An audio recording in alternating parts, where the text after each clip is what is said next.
Hello everyone, SlyJCool here, and today we're back with the 5th episode of my Minecraft Survival Let's Play in 1.18, which we have decided to name Building with SlyJCool.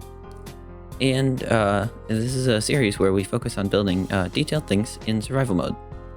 In this episode, I would like to expand the village which we've started up here with our 2 houses, our beekeeper's house and our starter house and the blacksmith shop, over into this area, where we will eventually expand it to become a much larger settlement by starting here with an inn. Now, we're going to use a design similar to the ones we did on that houses, with sort of deep slate and tough at the bottom, and then calcite and more spruce colors at the top. And I'm going to do a time lapse of most of the build, but I thought I'd show you guys sort of my strategy and my idea behind just getting ready to do larger builds. Now, one of the things I did want to focus on with this build was adding variety.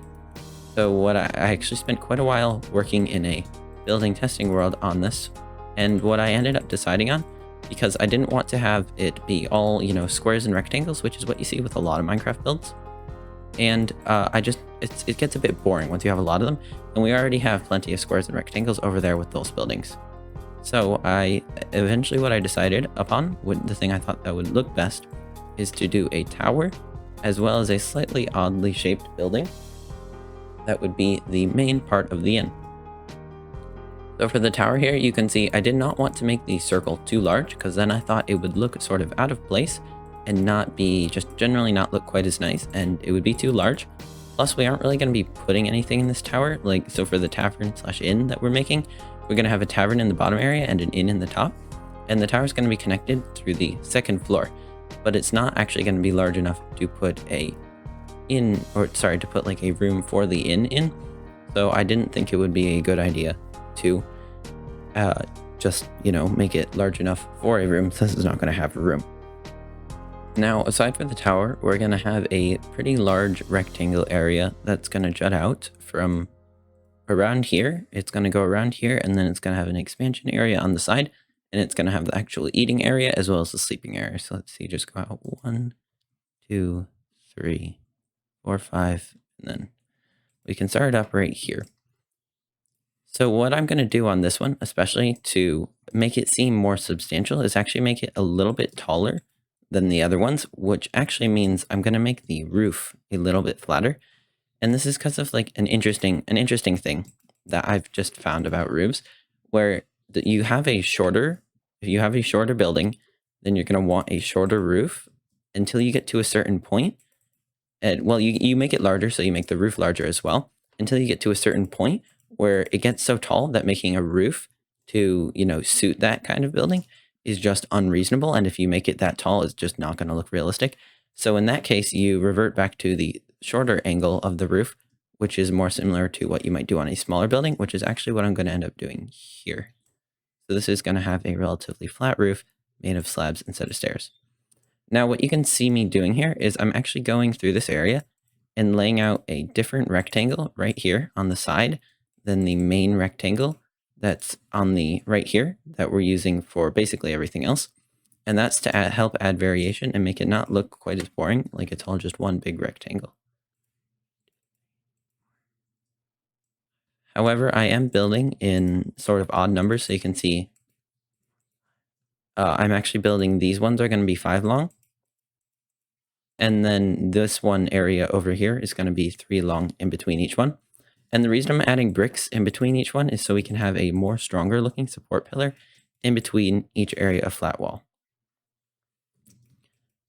However, that's most of the interesting design features that I'm doing concerning this inn. So I'm going to go sleep, and then I'm going to start up a time-lapse thing so you guys can see this all getting built up in a quick, fast-paced, very easy-to-see version. So let's hop over into that time-lapse now.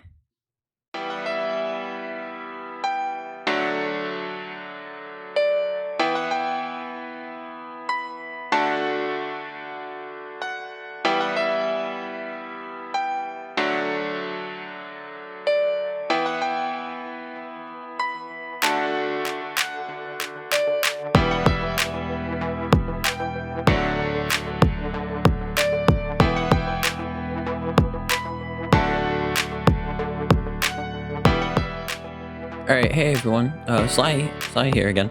I hope you enjoyed the time lapse, and I'm back now because we got the main part of the building laid out. That's what you saw in the time lapse. I did go in and add a slight bit of detailing afterwards, which you probably didn't see because it's not too interesting. It takes a while, and it's just generally not as interesting to see in time lapses. But what I need to do now is go in and add a few trees, actually.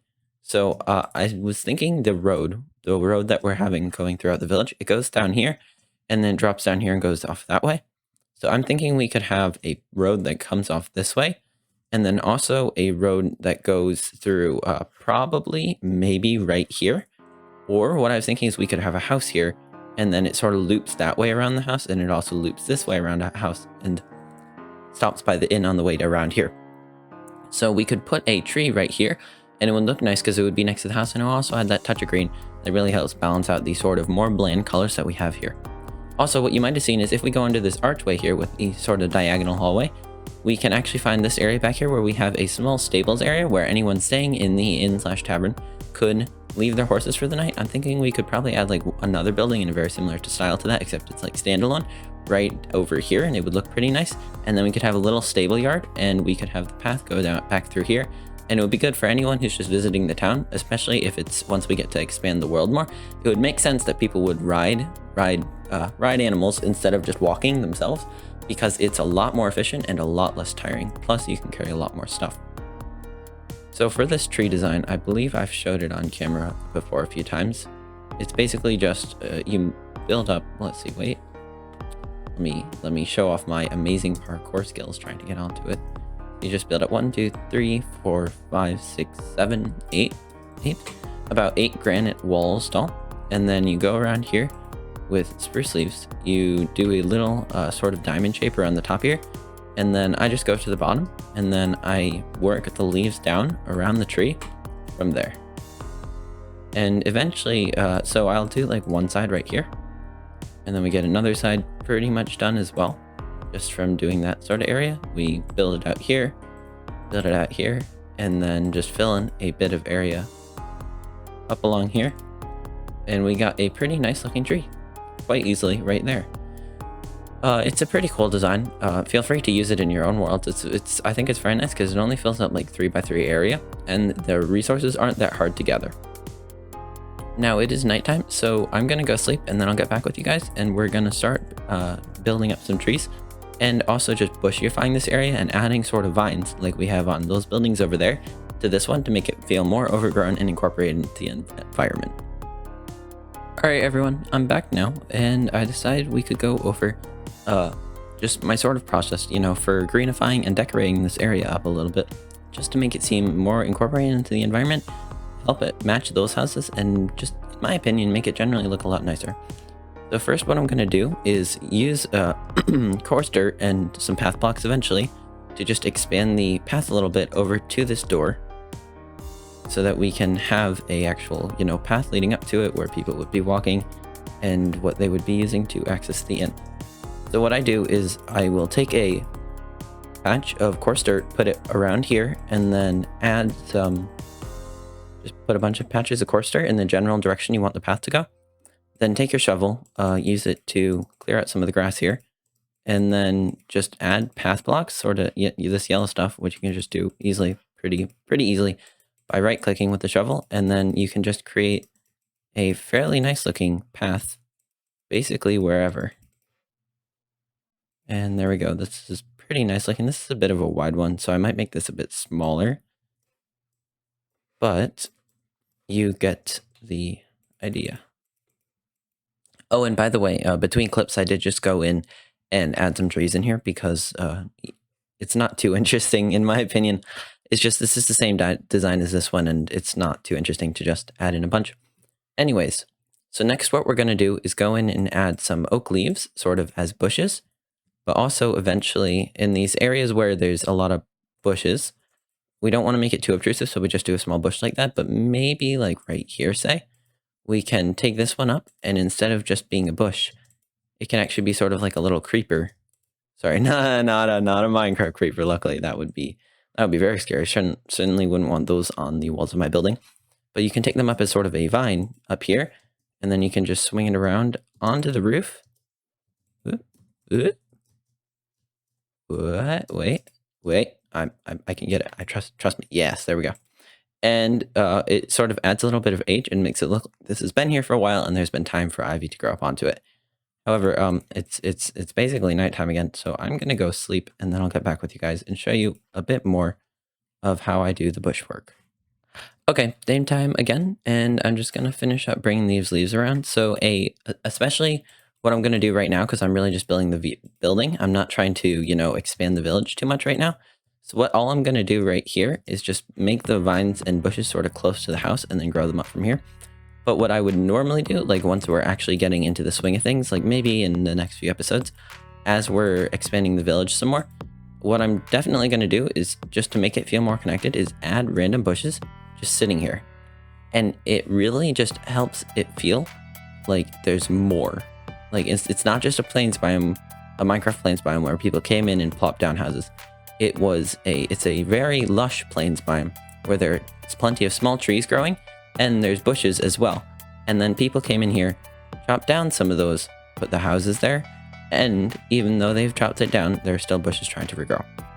Anyway, it's just something interesting that I normally try to do with my Minecraft builds just to make them look a bit nicer. However, it would seem as if I'm running out of bushes, so I only have 5 left and there they go.